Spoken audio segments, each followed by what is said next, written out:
أما بعد أعوذ بالله من الشيطان الرجيم بسم الله الرحمن الرحيم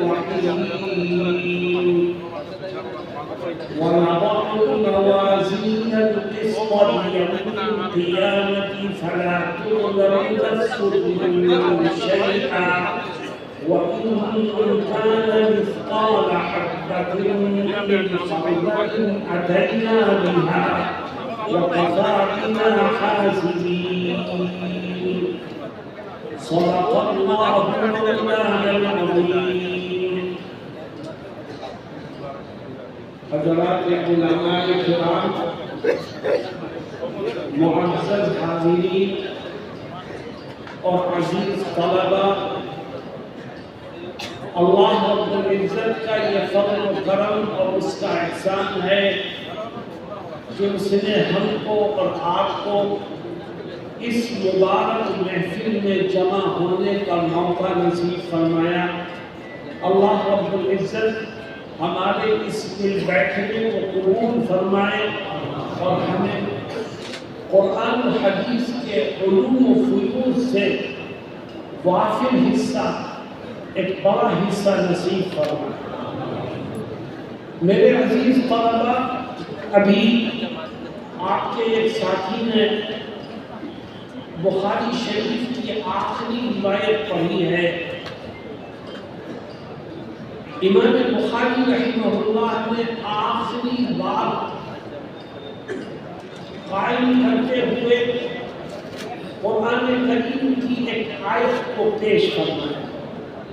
باب قول اللہ وَنَضَعُ الْمَوَازِينَ الْقِسْطَ لِيَوْمِ الْقِيَامَةِ۔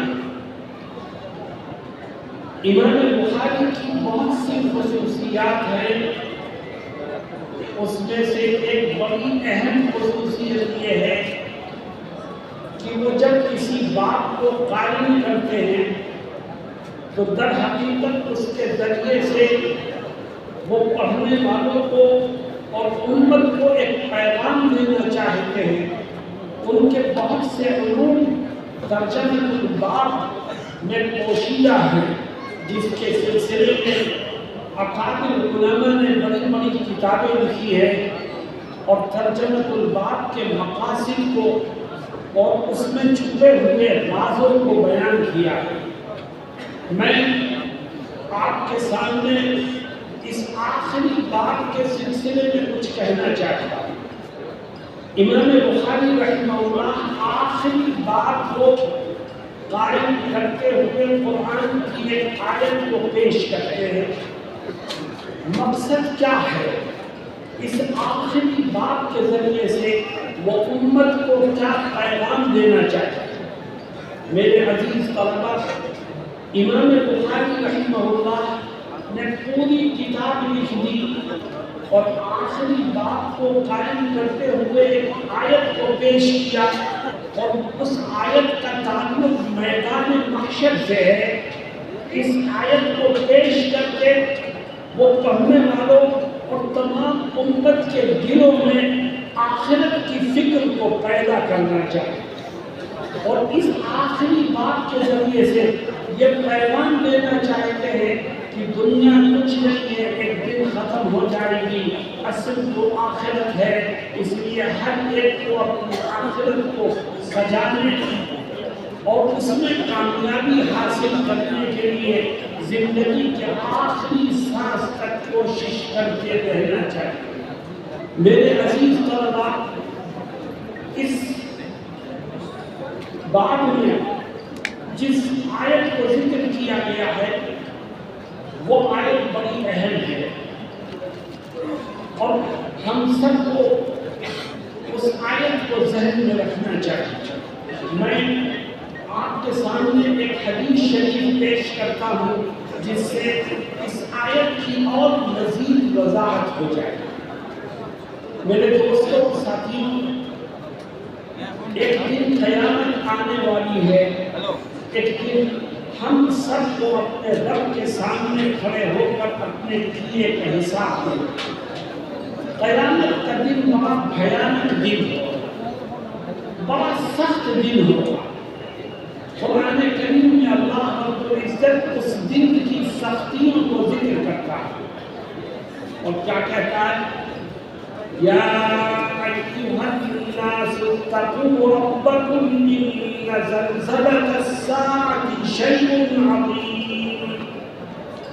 اے ایمان والو، اپنے رب سے ڈرو اور ذہن میں اس بات کو رکھو کہ قیامت کا جھٹکا بڑا شدید جھٹکا ہوگا، خوف و ہراس ہوگا، کوئی کسی کی مدد نہیں کرے گا، اتنا خوف ہوگا۔ اللہ فرماتا ہے یوم ترونہا تذہل کل مرضعۃ عما ارضعت وتضع کل ذات حمل حملها، کہ قیامت کے دن خوف اور دہشت اور ڈر اتنا ہوگا کہ دودھ پلانے والی عورتیں خوف اور ڈر کے مارے اپنے دودھ پیتے ہوئے بچوں کو بھول جائیں۔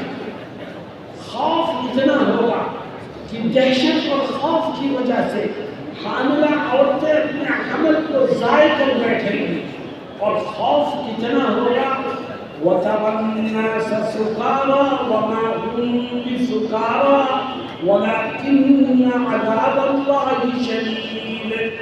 اتنا خوف ہوگا کہ اے نبی آپ دیکھیں گے تو آپ کو لگے گا ایسا کہ لوگوں نے نشے کی کوئی چیز کھا لی ہے، کوئی روئے گا، کوئی تڑپے گا، کوئی چیخے گا، کوئی چلائے گا، کوئی ہنسے گا، کوئی دوڑے گا، آپ کو لگے گا کہ لوگوں نے نشہ کر رکھا ہے۔ لیکن اے نبی کسی نے نشہ نہیں کیا ہوگا، بلکہ اللہ کے عذاب کو دیکھ کر لوگوں کی عقلیں کام کرنا چھوڑ گئے۔ قیامت کے دن یہ جو سورج آج ہم سے کروڑوں میل دور ہے، یہ قیامت کے دن صرف 1 میل کے فاصلے پر آگ گزر رہا ہوگا، نہ کوئی گھر ہوگا، نہ کوئی درخت ہوگا، نہ چھپنے کی کوئی جگہ ہوگی، سورج سے آگ نکل رہی ہوگی۔ میرے دوستو، اگر وہ قیامت کا دن نہ ہو تو لوگ سورج سے نکلنے والی آگ میں جل کر کے پھر مر جائیں، لیکن قیامت کے دن کوئی مرے گا نہیں، آدمی جلے گا، بھولے گا، پریشان ہوگا، مگر مرے گا، اور کسی کو کسی کی پرواہ نہیں ہوگی، ہر ایک کو صرف اپنی پرواہ ہوگی، ہر ایک کو صرف اپنی فکر ہوگی۔ یوم یفر المرء من اخیہ وامہ وابیہ وصاحبتہ وبنیہ لکل امرئ منہم یومئذ شأن یغنیہ۔ اس دن بھائی بھائی سے بھاگے گا، اولاد ماں سے بھاگے گی، ایک رشتہ دار دوسرے کو چھوڑ دے گا، ہر ایک کو صرف اپنی فکر۔ اور یہ دن کتنا لمبا ہوگا، سورج 1 میل کے فاصلے پر ہوگا، کتنا لمبا دن ہوگا یہ۔ اللہ کہتا ہے یہ 24 گھنٹے میں ختم ہونے والا دن نہیں ہے، کتنا لمبا دن ہوگا۔ تعرج الملائکۃ والروح الیہ فی یوم کان مقدارہ 50,000 سنہ۔ صرف قیامت کا ایک دن اللہ کہتا ہے تمہارے دنوں کے حساب سے 50,000 سال کے برابر۔ کتنا خوف ہوگا، کتنا ڈر ہوگا، کتنی دہشت ہوگی، کتنا خطرناک ماحول ہوگا۔ اتنا بڑا مجمع ہے، میں تم سے پوچھتا ہوں کہ کبھی قیامت کا خیال دل میں آیا ہے؟ کبھی قیامت کے دن کے خوف سے آنکھوں میں آنسو آیا ہے؟ کبھی آنکھوں سے پانی نکلا ہے کہ قیامت کے دن ہوگا تو کیا؟ ہمیں کوئی فکر نہیں، ہمارے دل و دماغ میں اس کا کوئی خوف نہیں، لیکن صحابہ کرام کو ہر وقت قیامت کے دن کا خوف اور اس دن کے احوال ستاتے رہے۔ ایک دن ام المؤمنین عائشہ صدیقہ رضی اللہ عنہا نبی کریم صلی اللہ علیہ وسلم کے پاس بیٹھی تھی۔ آقا کی نظر ام المؤمنین کے چہرے پر پڑی تو دیکھا آنکھوں سے آنسو نکل گیا. آپ نے پوچھا کہ ما یبکیک یا عائشہ، یہ عائشہ کون سی چیز تم کو رلاتی ہے، کیوں روتی ہو؟ تو ام المؤمنین فرماتی ہے کہ آقا میرے ذہن میں قیامت کے دن گھوم گیا، قیامت کے دن کا خیال ذہن میں آ گیا، اور یہ سوچ کر آنکھوں سے آنسو نکل آئے کہ اس دن کوئی کسی کی مدد نہیں کر سکتا، کیا ہوگا؟ قیامت کا منظر میری نظروں میں گھوما اور آنکھوں سے آنسو نکل آئے یہ سوچ کر کہ اس دن کوئی کسی کے کام نہیں آئے. نبی کریم صلی اللہ علیہ وسلم نے جو جواب دیا ہے وہ بڑا عجیب و غریب ہے، اور امام بخاری کی اس آخری بات کی آیت سے مناسبت رکھتا ہے. جواب کیا دیا؟ آپ نے فرمایا کہ عائشہ قیامت کے دن 3 موقع ایسے آئیں گے کہ جس میں ہر ایک کو صرف اپنی فکر ہوگی، دوسرے کا خیال بھی اس کے ذہن سے نکل جائے. میرے دوستوں ذرا غور کرو، قیامت کے دن کے خوف سے کون رو رہا ہے، کس کی آنکھوں میں آنسو ہے؟ حضرت محمد مصطفیٰ صلی اللہ علیہ وسلم کی چہیتی اہلیہ محترمہ کے آنکھوں میں آنسو ہے. کس کی آنکھوں میں آنسو ہے؟ اس مقدس اور پاک باز خاتون کی آنکھوں میں آنسو ہے جس کی پاک بازی کو بیان کرنے کے لیے قرآن کریم میں پورا ایک رکوع نازل ہوا ہے. کس کی آنکھوں میں آنسو ہے؟ صدیق اکبر کی بیٹی کی آنکھوں میں آنسو ہے. اور ہماری آنکھیں کبھی نہیں ہوتی، ہمارے ذہن سے قیامت کے دن کا تصور ہی نکل چکا ہے. نبی کریم صلی اللہ علیہ وسلم فرماتے کہ اے عائشہ میدان محشر میں 3 موقع ایسے آئیں گے کہ ہر ایک کو صرف اپنی فکر ہوگی، دوسرے کا خیال بھی اس کے ذہن میں نہیں آئے. ان 3 موقعوں میں سے پہلا موقع کیا ہے؟ فرماتے ہیں پہلا موقع یہ ہے کہ میدان محشر میں اعلان ہوگا اور اللہ کہے گا فرشتوں سے کہ میرے بندوں کے اعمال کا وزن کرو. جیسے ہی اعمال کے وزن کا اعلان ہوگا ہر ایک کو اپنی فکر سے کرے. وَنَضَعُ الْمَوَازِينَ الْقِسْطَ لِيَوْمِ الْقِيَامَةِ فَلَا تُظْلَمُ نَفْسٌ شَيْئًا وَإِن كَانَ مِثْقَالَ حَبَّةٍ مِّنْ خَرْدَلٍ أَتَيْنَا بِهَا وَكَفَىٰ بِنَا حَاسِبِينَ. اللہ کہے گا میرے بندوں کے اعمال کا وزن کرو. کسی نے رائی کے دانے کے برابر بھلائی کی ہے وہ بھی توڑو، اور رائی کے دانے کے برابر گناہ کیا ہے وہ اس کا بھی وزن کرو. ہر ایک پریشان ہوگا. پریشان کیوں ہوگا؟ پریشان اس لیے ہوگا کہ ہر ایک کی یہ خواہش ہوگی کہ کاش آج میری نیکیوں کا وزن بڑھ جائے، میرے گناہوں کا وزن گھٹ جائے. کیونکہ قرآن کا اعلان ہے فَأَمَّا مَنْ ثَقُلَتْ مَوَازِينُهُ فَهُوَ فِي عِيشَةٍ رَاضِيَةٍ وَأَمَّا مَنْ خَفَّتْ مَوَازِينُهُ فَأُمُّهُ هَاوِيَةٌ. ہر ایک کی یہ خواہش ہوگی کہ کاش میری نیکیوں کا وزن بڑھ جائے، کیونکہ آج جس کی نیکیوں کا وزن بڑھے گا اور ترازو کا پلڑا جس کی نیکی کے وزن سے جھکے گا تو ادھر اس کی نیکی کے وزن سے ترازو کا پلڑا جھکے گا، ادھر آٹومیٹکلی اللہ اس کے لیے جنت کے دروازوں کو کھول دے. تو ہر ایک کی یہ خواہش ہوگی کاش میری نیکیوں کا وزن بڑھ جائے اور کاش میرے گناہوں کا وزن گھٹ جائے.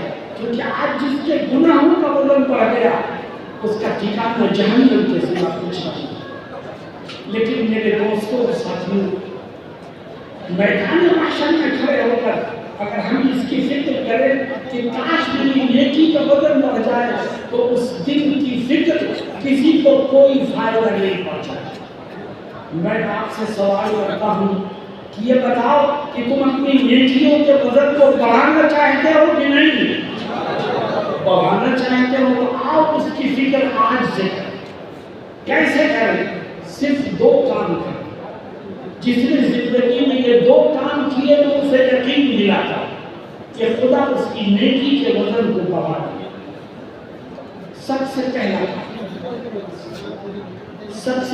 بات یہ ہے کہ آج سے یہ عہد کر لو کہ انشاءاللہ زندگی کے آخری سانس تک جو بھی نیک کام کروں گا وہ صرف اللہ کی رضا کے لیے کروں گا، خلوص سے کروں گا، کسی کو دکھانے کے لیے نہیں کروں گا۔ جب آپ نیکی کو خلوص سے انجام دو گے تو اللہ نیکی کے وزن کو بڑھا دے گا۔ اور جب دکھانے کے لیے کرو گے، اگر انسان بڑے سے بڑا عمل دکھانے کے لیے کرے گا تو اللہ اس عمل کے وزن کو گھٹا دے گا، ختم کر دے گا۔ اور چھوٹے سے چھوٹا عمل بھی اللہ کی رضا کے لیے ہوگا تو خلوص نیت کی وجہ سے خدا اس کے وزن کو بڑھا دے گا۔ میرے دوستوں ساتھیوں، آج ہمارا حال یہ ہے کہ ہم کوئی نیکی کرتے ہیں تو یہ چاہتے ہیں کہ لوگوں کو پتہ چلے کہ ہم بہت نیک ہیں۔ ہم اگر رات کی تاریکی میں تہجد کی 2 رکعتیں پڑھتے ہیں تو دن میں خواہش ہوتی ہے کہ لوگوں کو پتہ چلے کہ ہم نے آج تہجد کی 2 رکعت پڑھی۔ مختلف بہانوں سے اس کا اظہار کرتا ہے۔ کبھی کہتا ہے کہ میاں رات میں نیند نہیں آئی، ہم تو کروٹ ہی بدلتے رہے، پھر جب گھڑی پر نظر پڑی تو تہجد کا ٹائم ہو رہا تھا، اٹھ گئے، اور جو اللہ نے توفیق دی وہ ہم نے نمازیں پڑھی۔ خدا خود جانتا ہے کہ تو رات بھر کے نیند نہ آنے کو بیان کرنا چاہتا ہے یا تہجد کی 2 رکعتیں پڑھنے کا اظہار لوگوں کے سامنے کرنا چاہتا ہے۔ خدا ہمارے ظاہر سے بھی واقف ہے اور خدا ہمارے باطن سے بھی واقف ہے۔ آؤ میں طلبہ سے کہتا ہوں، علماء کرام سے کہتا ہوں، عوام سے کہتا ہوں، ہم طے کریں کہ جو دین کا کام کریں گے، جو نیکی انجام دیں گے، وہ صرف اللہ کی رضا کے لیے ہے، کسی کو دکھانے کے لیے نہیں، خلوص نیت سے انجام دیں۔ دیکھو خلوص نیت سے انجام دو گے تو نتیجہ کیا نکلے گا؟ میں حضرت شیخ الاسلام مولانا حسین احمد مدنی رحمہ اللہ کے 2 واقعات آپ کے سامنے رکھتا ہوں کہ دیکھو خلوص دل سے جو کام آدمی کرتا ہے اللہ رب العزت کے ہاں کتنا مقبول ہوتا ہے۔ آپ نے نام سنا ہوگا حضرت شیخ الحدیث مولانا محمد زکریا رحمۃ اللہ علیہ، وہ بھی نام سنا ہے، سہارنپور کے بظاہر علوم کے شیخ الحدیث تھے۔ حضرت مدنی رحمہ اللہ سے بہت خاص تعلق تھا۔ حضرت شیخ الحدیث علیہ رحمہ لکھتے ہیں کہ سہارنپور میں ایک کانگریس کا جلسہ تھا۔ میں چونکہ سیاست میں مصروف نہیں رہتا تھا اس لیے میں نے اس جلسے میں جانے کا ارادہ نہیں کیا، مگر کانگریس کا جلسہ تھا، ایک سیاسی جلسہ تھا۔ حضرت مدنی رحمہ اللہ دیوبند سے اس جلسے میں شرکت کے لیے سہارنپور آیا۔ میں نے کیا کیونکہ میں سیاسی آدمی نہیں تھا، کہتے ہیں میں رات میں اپنے کمرے میں مطالعے میں مصروف تھا۔ تقریباً 12 ساڑھے 12 بجے میرے کمرے کی کنڈی کسی نے کھٹکھٹائی۔ میں جلدی سے کھڑا ہوا، میں نے پوچھا کون؟ تو وہاں سے جواب آتا ہے حسین احمد۔ اور میں جلدی سے آگے بڑھا، میں نے کنڈی کھول کے حضرت تشریف لائی۔ کہتے ہیں حضرت جیسے ہی میرے کمرے میں داخل ہوئے میرا پورا کمرہ نور سے بھر گیا۔ میں حیران تھا کہ یہ آدمی کسی سیرت کے جلسے سے نہیں آ رہا ہے، کسی مدرسے کے جلسے سے نہیں آ رہا ہے، کسی دستار بندی کے جلسے سے نہیں آ رہا ہے، یہ تو ایک سیاسی جلسے سے کانگریس کے جلسے میں شریک ہو کے آ رہا ہے، لیکن اس قدر نور اور میرے کمرے کی ہر چیز منور ہو گئی۔ حضرت شیخ الحدیث کو بھی لکھتے ہیں کہ پھر میرے ذہن میں جواب دیا کہ یہ سیاسی جلسے میں تو گیا تھا مگر اس کی نیت صرف اسلام اور مسلمانوں کی مدد کرنا تھا، اس کے سوا کوئی نیت نہیں۔ خلوص نیت کی برکت سے اللہ نے اس کے اس سیاسی عمل کو بھی نور سے منور فرمایا۔ تو میرے دوستوں ساتھیوں، آج ہم بھی طے کریں کہ انشاءاللہ زندگی کے آخری سانس تک جس لائن سے بھی اسلام کی مسلمانوں کی دین کی خدمت کریں گے، ہمیشہ خدمت کرتے ہوئے اپنی نیت کو درست رکھیں گے اور کبھی بھی کسی کو دکھانے کے لیے کسی نیک عمل کو انجام نہیں ہے۔ میں نے کہا تھا میں حضرت شیخ الاسلام علیہ الرحمہ کے 2 واقعات ذکر کروں گا۔ دوسرا واقعہ حضرت شیخ الاسلام مولانا حسین احمد مدنی رحمہ اللہ ملک کی آزادی کی جدوجہد میں انگریزوں سے لڑتے رہے، آزادی کی جدوجہد میں حصہ لیتے رہے، آپ نے جیلیں کاٹی، آپ مالٹا میں رہے، آپ نے بہت سی پریشانیوں کو جھیلا، لیکن ملک کی آزادی کی کوشش میں مصروف رہے۔ ملک آزاد ہو گیا۔ جیسے ہی ملک آزاد ہوا، آپ نے اپنی سیاسی سرگرمیوں کو ختم کیا اور دارالعلوم دیوبند میں پڑھنے پڑھانے میں مصروف ہو گئے۔ دیش کے سب سے پہلے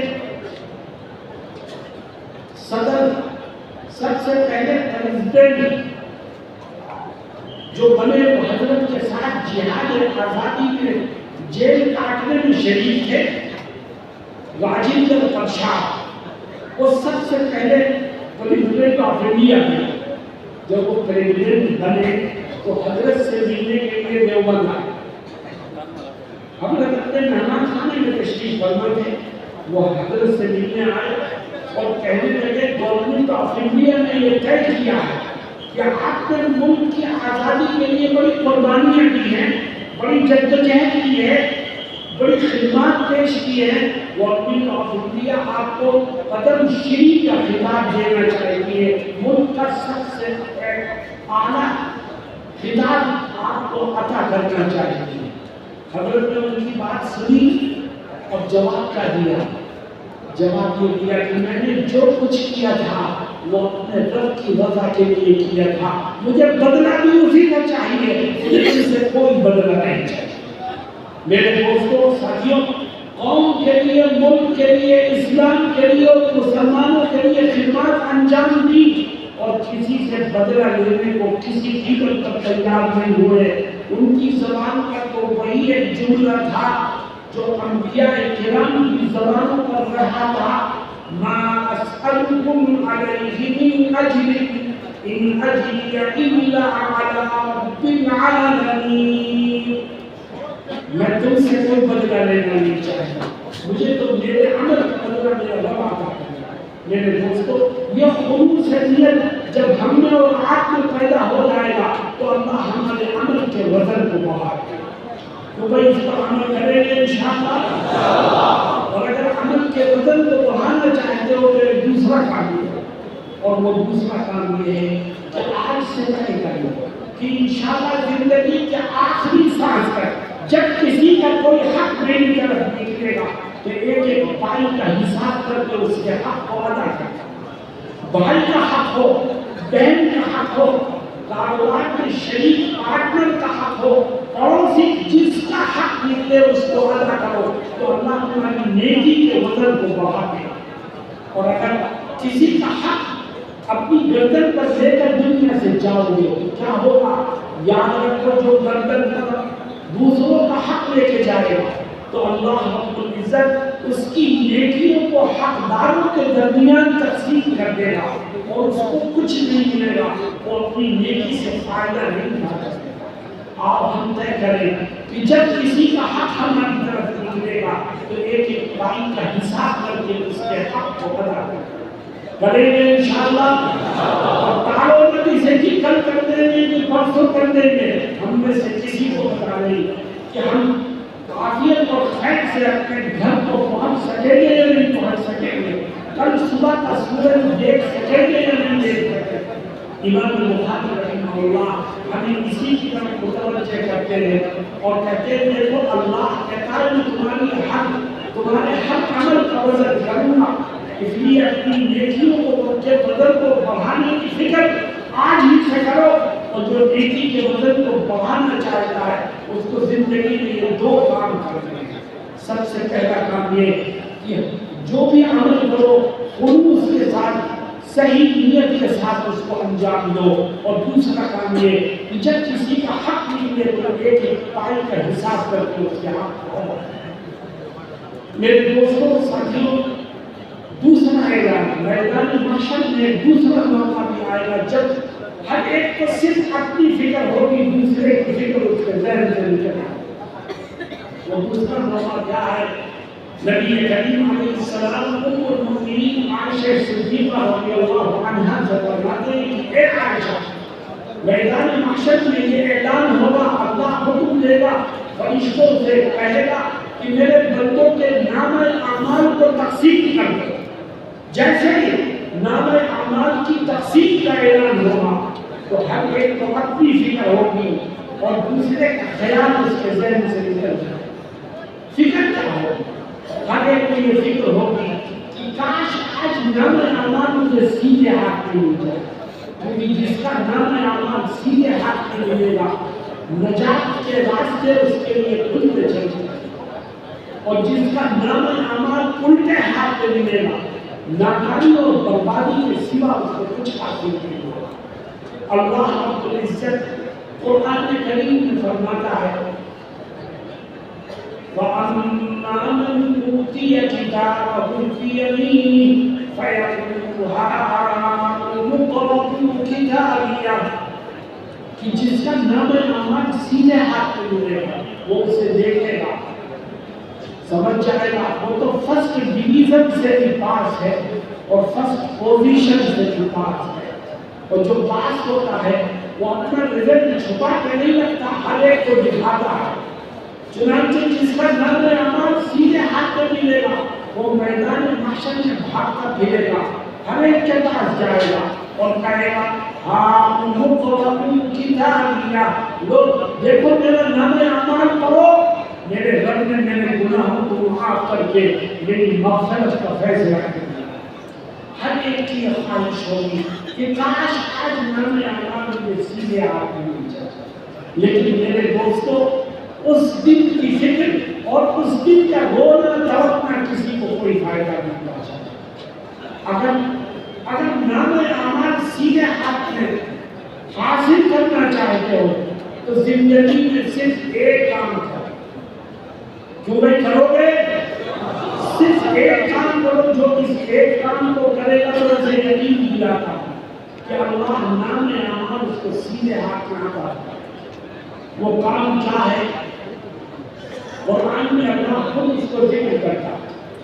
جس کا نام اعمال سیدھے ہاتھ میں ملے گا وہ بہت خوش ہوگا اور وجہ بتائے گا. وجہ کیا ہے؟ اگر نام اعمال سیدھے ہاتھ میں لینا چاہتے ہو تو صرف ایک کام کرو، اور وہ کام یہ ہے کہ آج سے زندگی کے آخری سانس تک اس بات کے لیے تیار ہو جاؤ کہ میں اپنے دل میں اس یقین کو بٹھاؤں گا کہ آج جو کچھ میں کروں گا کل مجھے اس کا حساب دینا ہی پڑے. جو حساب کا یقین دل میں بٹھا دے گا اللہ اس کا نام اعمال اس کو سیدھے ہاتھ میں عطا کرے. میرے جوانوں، جب آنکھوں سے کچھ دیکھو تو یہ سوچ کے دیکھنا کہ اس کا حساب دینا پڑے. جب کان سے کچھ سنو تو یہ سوچ کے سنو کہ اس کا حساب دینا پڑے. جب زبان سے کچھ بولو تو اس یقین کے ساتھ بولو کہ اس کا حساب دینا پڑے. جب حق سے کوئی لقمہ پیٹ میں اتارو تو اس یقین کے ساتھ اتارنا کہ اس کا حساب دینا پڑے. اگر انسان کے دل میں حساب کا یقین بیٹھ جائے تو بتاؤ وہ کبھی حرام کام کرنے کی جرات کر سکتا ہے؟ وہ کبھی اپنی آنکھوں کا مس یوز کر سکتا ہے؟ کانوں کا مس یوز کر سکتا ہے؟ زبان کا غلط استعمال کر سکتا ہے؟ حرام کھا سکتا ہے، کما سکتا ہے؟ نہیں، کیونکہ اس کو یقین ہے کہ آج میں جو کچھ کروں گا اس کا حساب دے گا. اللہ رب العزت جس کو حساب کا یقین نصیب فرما دیتا ہے اس کے لیے گناہوں سے بچنا آسان ہو جاتا ہے. جس کو حساب کا یقین دلوں میں بیٹھ جائے اس کے لیے نیک کاموں پر چلنا آسان ہو جاتا ہے. میرے دوستوں، اور جس کے دل سے حساب کا یقین نکل جائے اس میں وہ جانور میں کوئی فرق نہیں. دیکھو قرآن کی آیت کیا کہتی ہے؟ جس کو سینے ہاتھ میں نام اعمال ملے گا وہ میدان محشر میں ایک تقریر کرے گا. اللہ اس کی تقریر کا ایک جملہ نقل فرماتا ہے. کیا ہے وہ تقریر کا جملہ؟ اللہ فرماتا ہے وَأَمَّا مَنْ أُوتِيَ كِتَابَهُ بِيَمِينِهِ فَيَقُولُ هَاؤُمُ اقْرَءُوا كِتَابِيَهْ إِنِّي ظَنَنتُ أَنِّي مُلَاقٍ حِسَابِيَهْ. جس کا نام اعمال سیدھے ہاتھ میں ملے گا وہ ہر ایک کے پاس جائے گا, اپنا نام اعمال دکھائے گا, کہے گا پڑھو دیکھو اللہ نے مجھے پاس کر دیا. اور پھر لوگوں سے ایک جملہ کہے گا تمہیں پتا ہے کہ آج نام اعمال مجھے سیدھے ہاتھ میں کیوں ملا ہے؟ پھر خود ہی بتائے گا کہ اس کی وجہ یہ ہے کہ میں نے دنیا میں ہر کام اس یقین کے ساتھ کیا تھا کہ آج جو کچھ میں کروں نہ کروں مجھے اس کا حساب دے گا. دن میں نے اس یقین کو دکھایا تھا کہ کل مجھے اپنے کیے کا حساب دینا پڑے گا. اسی کی برکت ہے کہ اللہ نے مجھے گناہوں سے بچنے کی توفیق دی, نیکیوں کو انجام دینے کی توفیق عطا فرمائی, اور آج نام اعمال مجھے سیدھے ہاتھ میں ملا ہے. انی ظننت انی ملاق حسابیہ فهو فی عیشۃ راضیہ فی جنت عالیہ.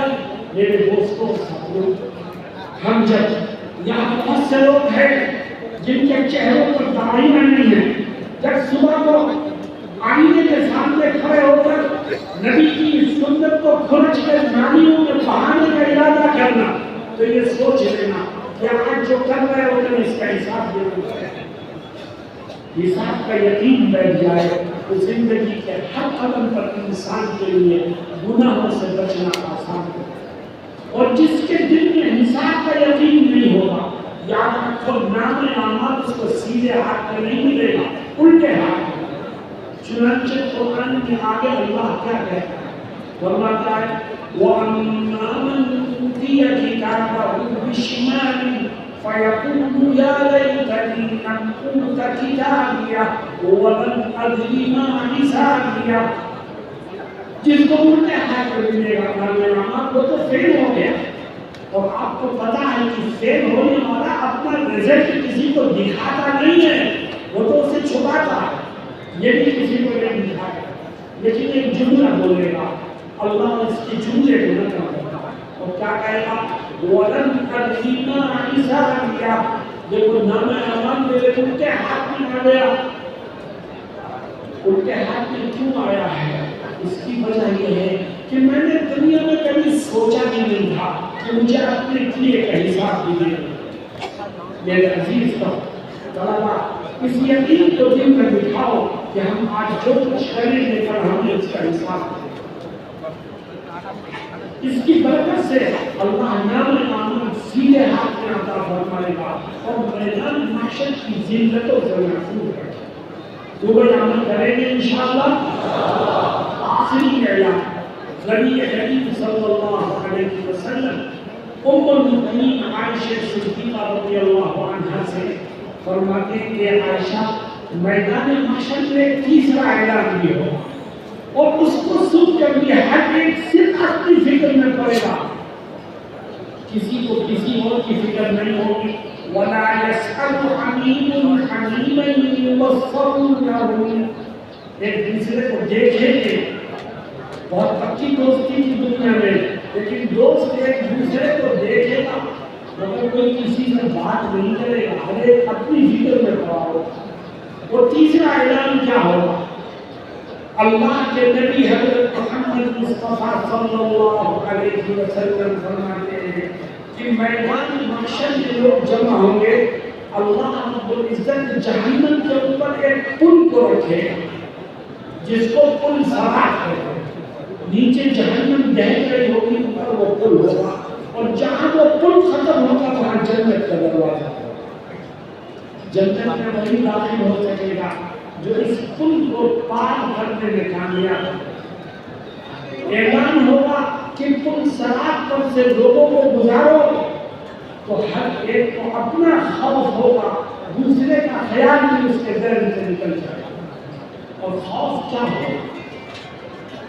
نبی کریم صلی اللہ علیہ وسلم فرماتے ہیں قرب صلاۃ کا ایریا نہایت تاریک ہوگا، اندھیرے میں ڈوبا ہوا، چاروں طرف اندھیرے اندھیرا،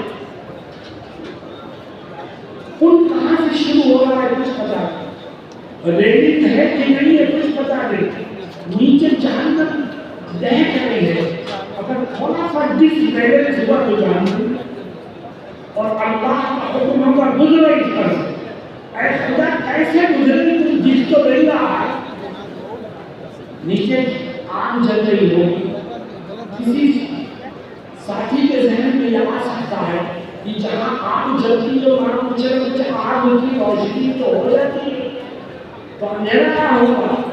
تو سنو کان کھول کے حضرت محمد مصطفیٰ صلی اللہ علیہ وسلم فرماتے ہیں کہ جہنم کی آگ کا رنگ بھی کالا ہی کالا ہے، لہذا اس آگ سے ظلمت بڑھے گی، تاریکی بڑھے گی، روشنی پیدا ہونے کی کوئی جگہ نہیں، ہر ایک سے کہا جائے گا کوئی سراب کر سے گزرو، ہر ایک کا کتنا پانی ہوگا کیسے؟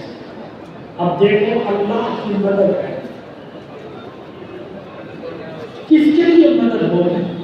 اس دن کی فکر کسی کے کام نہیں آئے گی، سنو کان کھول کے، اللہ مدد فرمائے گا اس کی جو اپنے ایمان کو محفوظ طور پر اپنے ساتھ لے جانے میں کامیاب ہو جائے، جس نے دنیا میں ایمان کی حفاظت کی ہوگی، اللہ کل صراط پر سے گزرنے میں اس کی مدد فرمائے، اور جو دنیا میں اپنے ایمان کی حفاظت کرنے میں ناکام ہوگا وہ کل صراط سے گزرنے میں بھی کامیاب نہیں ہو سکتا۔ چنانچہ اللہ رب العزت قرآن میں کیا فرماتا ہے کہ جب مومن جس نے اپنے ایمان کی حفاظت کی ہوگی وہ کل صراط پر پہنچے گا، تو جیسے ہی کل صراط پر وہ پیر رکھے گا فوراً اس کے دل سے ایمان کا نور نکلے گا جو اس کے چاروں طرف کے ایریے کو روشن کر دے، اور مومن اپنے ایمان کی روشنی میں کل صراط پر سے بھاگ کر چلا جائے۔ اللہ رب العزت کیا کہتا ہے؟ یوم تری المؤمنین والمؤمنات یسعی نورهم بین ایدیہم، آپ دیکھیں گے مومن مردوں کو اور مومن عورتوں کو کہ وہ اپنے ایمان کی روشنی میں بھاگ کے چلے جائیں، اور جس نے اپنے ایمان کی حفاظت کی ہوگی وہ کل صراط پر سے عافیت سے گزر جائے، اور جس نے دنیا میں اپنے ایمان کی حفاظت نہیں کی ہے وہ کل صراط سے گزرنے میں کامیاب نہیں ہے۔ یاد رکھو مسلمانوں، ایمان کی حفاظت کرنا چاہتے ہو اگر تو 4 گناہوں سے اپنے آپ کو بچاؤ، خدا تمہارے ایمان کو محفوظ کرے، اور آج یہ 4 گناہ ان پر نعام ہو گئے، جس نے ان 4 گناہوں سے اپنے آپ کو بچایا وہ ایمان کو محفوظ رکھنے میں کامیاب ہوگا، اور جس نے 4 گناہوں سے اپنے آپ کو نہیں بچایا وہ منافق ہے، اور جو منافق ہے وہ کل صراط سے گزرنے میں کامیاب نہیں۔ وہ 4 گناہ کون سے ہیں؟ حضرت محمد مصطفیٰ صلی اللہ علیہ وسلم فرماتے ہیں اربع من کن فیہ کان منافقا خالصا، 4 گناہ ایسے ہیں کہ جس شخص کے اندر ہوں گے وہ پکا منافق ہوگا، اور جو منافق ہوگا وہ کل صراط پر سے گزرنے میں کامیاب نہیں ہوگا۔ میرے دوستوں وہ 4 گناہ کون سے ہیں؟ ایک ایک کر کے میں گناتا ہوں۔ نمبر 1 فرماتے کہ اذا حدث کذب، پکا منافق ہے وہ شخص جو جب بھی بولے تو جھوٹ بولے۔ بتاؤ آج مسلمان جھوٹ بولتا ہے کہ نہیں بولتا؟ وعدہ کرو کہ انشاءاللہ آج سے جھوٹ نہیں بولے، وہ جھوٹ نہیں بولے گا وہ اپنے ایمان کو محفوظ رکھنے میں کامیاب ہو، نفع ہو کہ نقصان ہو، کوئی خوش ہو کہ ناراض ہو، جب بھی بولیں گے تو سچ اذا حدث کذب۔ دوسری برائی وَإِذَا خَانَ فرماتے منافق وہ ہے کہ جب اس کے پاس کسی کی امانت ہو تو وہ امانت ادا کرنے کے بجائے اس میں خیانت کرے، اس کو خراب کر لے، اس کو ضائع کر لے۔ بتاؤ آج امانت میں خیانت مسلمان کر رہا ہے کہ نہیں کر رہا؟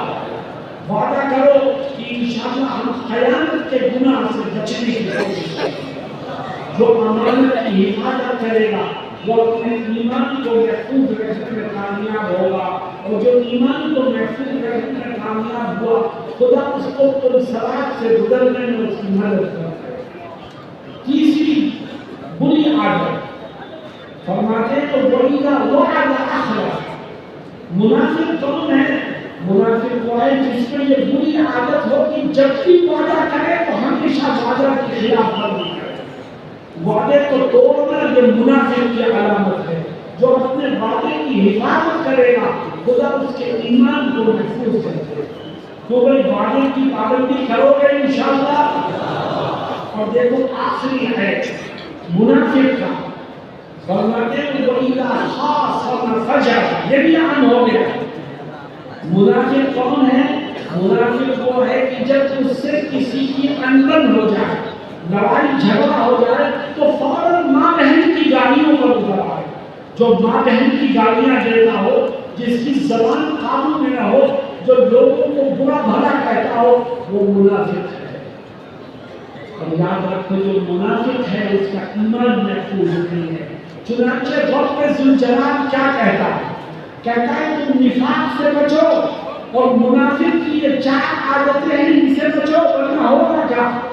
کوئی صلاح پر جب منافق پہنچے گا تو اس کا انجام کیا ہوگا؟ یوم یقول المنافقون والمنافقات للذین آمنوا انظرونا نقتبس من نورکم قیل ارجعوا وراءکم فالتمسوا نورا۔ منافق تو صلاح پر پہنچے گا، وہ تو اپنے ایمان کو ضائع کر کے آیا ہے، اس کے ایمان میں نور ہی نہیں ہے، اندھیرا ہی چاروں طرف ہے۔ آگے مسلمان ہوگا، مومن ہوگا، مومن کے ساتھ ایمان کی روشنی ہوگی، منافق پیچھے سے چلائے گا، کہے گا اے مومن بھائی رک، مجھے بھی اپنی روشنی میں تم صراط کو پار کرا دے گا۔ اور مومن کیا کہے گا؟ مومن کہے گا میرے ساتھ چپکنے کی ضرورت نہیں ہے، قیل ارجعوا وراءکم فالتمسوا نورا۔ مومن کہے گا پیچھے جا، اور وہاں روشنی میدان محشر میں تلاش کرو، میرے ساتھ مت چپکو۔ منافق پیچھے جائے گا تو وہاں پر بھی اندھیرا، پھر وہ آگے پھر مومن کی طرف بڑھنے کی کوشش کرے گا۔ تو قرآن کیا کہتا ہے؟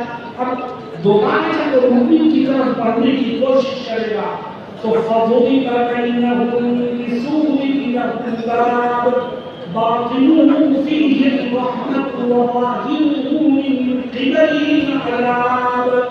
تو اب اللہ رب العزت ان سراخ پر ایک دیوار بنائی، اس دیوار میں ایک دروازہ ہے، جو دروازے کے اندر ہے مومن وہ چین و سکون سے ہوں گے، اور جو دروازے کے باہر ہے منافق کافر وہ پریشان ہوں گے، اور ان کا ٹھکانہ جہنم ہوگا۔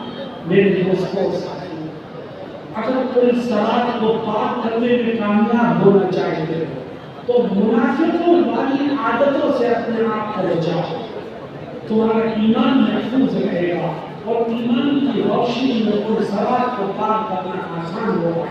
یہاں اہل علم ایک بحث کرتے ہیں اور کہتے ہیں نفاق کی 2 قسمیں ہیں، نفاق عملی، نفاق اعتقادی۔ میں کہتا ہوں کہ ٹھیک ہے وہ بحث اپنی جگہ، لیکن ہمیں اس بحث میں پڑھنے کی ضرورت نہیں ہے۔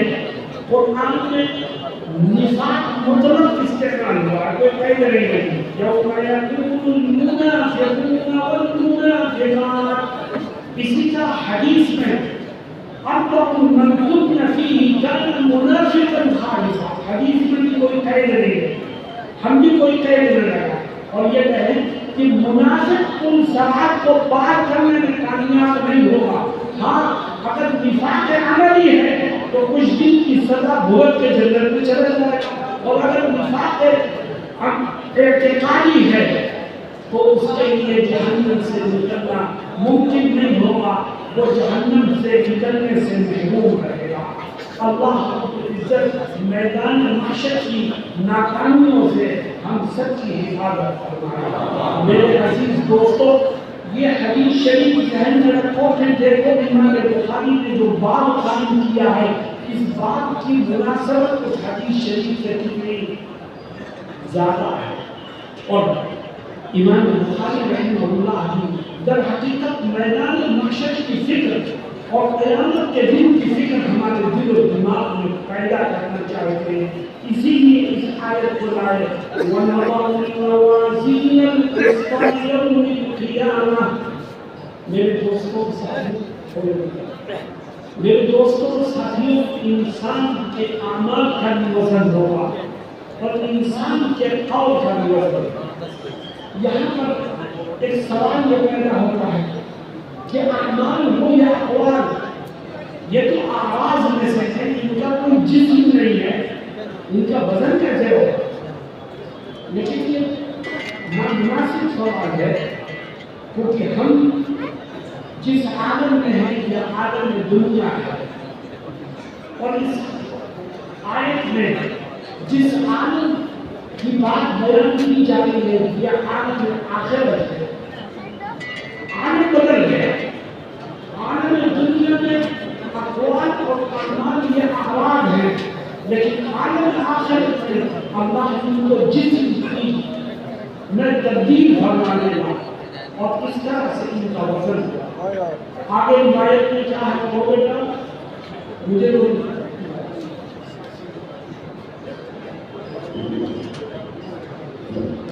باب قول الله وَنَضَعُ الْمَوَازِينَ الْقِسْطَ لِيَوْمِ الْقِيَامَةِ وَأَنَّ أَعْمَالَ بَنِي آدَمَ وَقَوْلَهُمْ يُوزَنُ۔ میں نے بتایا کہ وزن کیسے ہوگا، ہم اس حقیقت کو ابھی نہیں سمجھ رہے ہیں، لیکن آج آخرت میں ہمارے لیے سمجھنا آسان ہوگا۔ اور ویسے بھی آج دنیا میں ترقی کی ہے، اخبار بخار کو تولا جا رہا ہے، اسی طرح زلزلے کے جھٹکوں کا وزن کیا جاتا ہے۔ دنیا ترقی کر رہی ہے، نئے نئے ایجادات ہو رہی ہیں، اس کے ذریعے سے اس بات کو سمجھنا آسان ہے۔ آگے فرماتے ہیں کہ قرآن میں جو لفظ آیا ہے القسط، اس طرح کے تین الفاظ ہیں جو قرآن میں استعمال کیے، القسط، القسطاس، القاسط۔ قسط اور قسطاس دونوں کے معنی ایک ہے، لیکن قاسط کے معنی اس کے خلاف ہے۔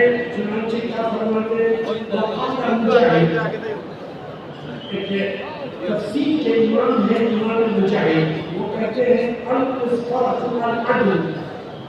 قسطاس کے معنی ہے عدل انصاف کرنا، یہ رومی زبان کا لفظ ہے۔ وَيُقَالُ، اور یہ بھی کہا گیا ہے کہ القسط مصدر المقسط، کہ قرآن میں جو قسط آیا ہے یہ مقسط کا مصدر ہے، اور اس کے معنی ہے عادل کے ہیں انصاف کرنے والا۔ اور جو تیسرا لفظ ہے القاسط، فرماتے محمد جائر، قاسط کے معنی ظالم کے ہیں۔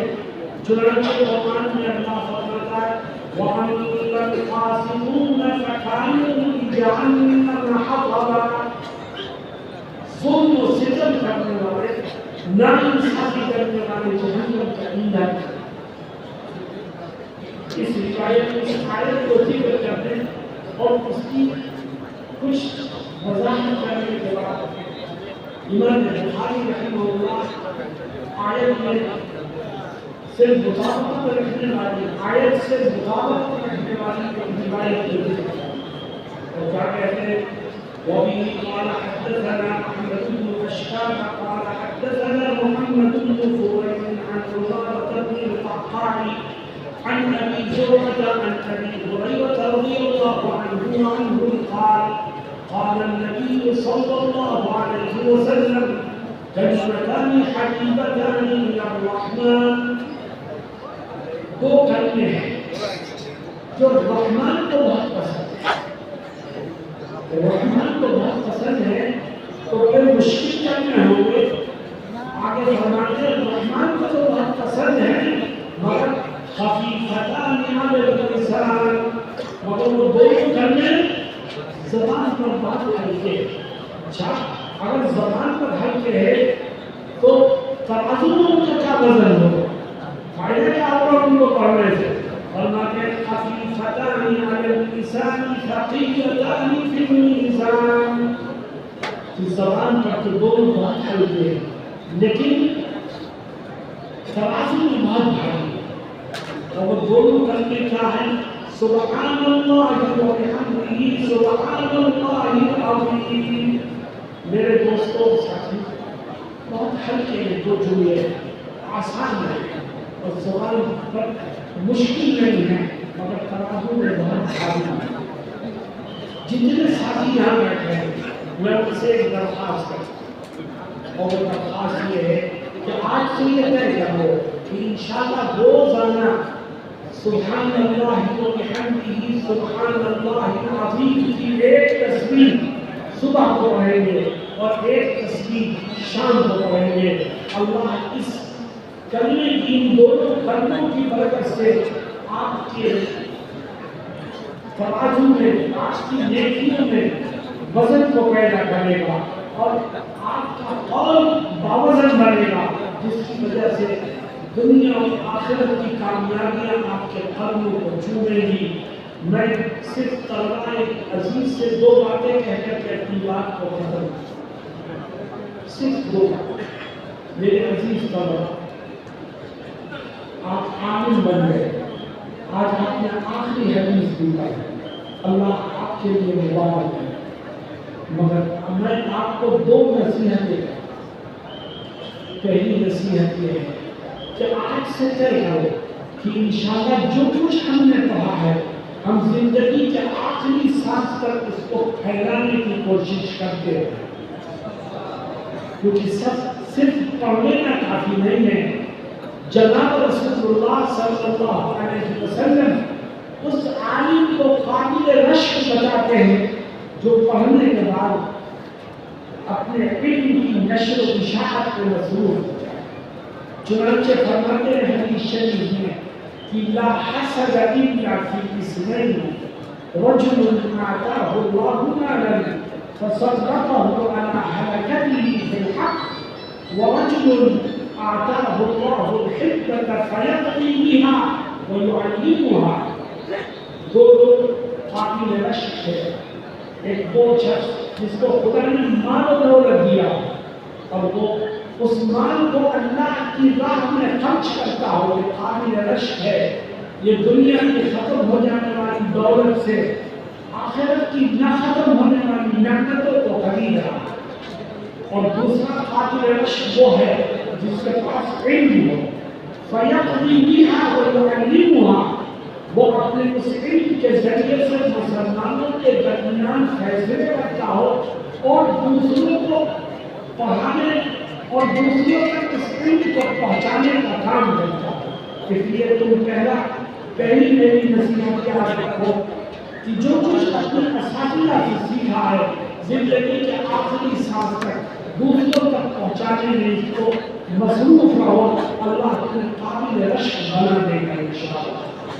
اور ایک دوسری نصیحت اور وہ یہ ہے کہ تم عالم بن گئے، علامہ بن گئے، محدث اور خطیب بن گئے. میری دوسری نصیحت یاد رکھنا کہ آج سے طے کر لو کہ انشاءاللہ زندگی کے آخری سانس تک اپنے علم پر عمل کرتے ہیں. جو علم پر عمل کرے گا وہی عالم ہے. جس کے پاس علم ہے لیکن عمل سے اس کا دامن خالی وہ عالم نہیں. حضرت عمر بن الخطاب رضی اللہ عنہ حضرت کعب سے پوچھتے ہیں یا کعب من ارباب العلم، اے کعب اہل علم کون لوگ ہیں؟ تو حضرت کعب کہتے ہیں الذین یعملون بما یعلمون. اے امیر المؤمنین جو اپنے علم پر عمل کرتے ہیں وہ اہل علم. کہ کرو جو کچھ ہم نے پڑھا ہے اس پر عمل کریں گے. العلم بلا عمل کالنہر بلا ماء، العلم بلا عمل كالشجر بلا ثمر، العلم بلا عمل كالمال الذي لا ينفق منه في سبيل الله. اللہ رب العزت ہم سب کو کہنے اور سننے سے زیادہ عمل کی توفیق سے مالا مال فرمائے. اللہ رب العزت اس ادارے کو بھی مزید ترقی سے نوازے. حضرت شیخ احمد علی صاحب رحمۃ اللہ علیہ کا یہ گلشن ہے جس کو ان کے صاحبزادے مولانا یحییٰ صاحب ماشاءاللہ دیکھ بھال کر رہے ہیں اور اس کو آگے بڑھا رہے ہیں. اللہ ان کے ہاتھوں کو مضبوط کرے اور بزرگوں کی یہ امانت ہے جس کو باقی رکھنے میں ترقی دینے میں ہم سب کو اللہ رب العزت توفیق سے مالا مال فرمائے. اور یاد رکھو حضرت شیخ احمد علی رحمۃ اللہ علیہ کس کے خلیفہ تھے؟ حضرت شیخ الاسلام علیہ رحمۃ. تم نے آخری حدیث مجھ سے پڑھی ہے. میں نے بخاری شریف جلد اول پڑھی حضرت مولانا نصیر احمد خان صاحب جو شاگرد ہیں حضرت شیخ الاسلام مولانا حسین احمد. دوسری جلد میں نے پڑھی مولانا عبدالحق صاحب اعظمی رحمۃ اللہ علیہ وہ بھی شاگرد ہیں حضرت شیخ الاسلام مولانا حسین احمد رحمہ اللہ. اللہ رب العزت ان اکابر کے فیوض و برکات سے ہم سب کو مالا مال فرمائے. وآخر دعوانا ان الحمد للہ.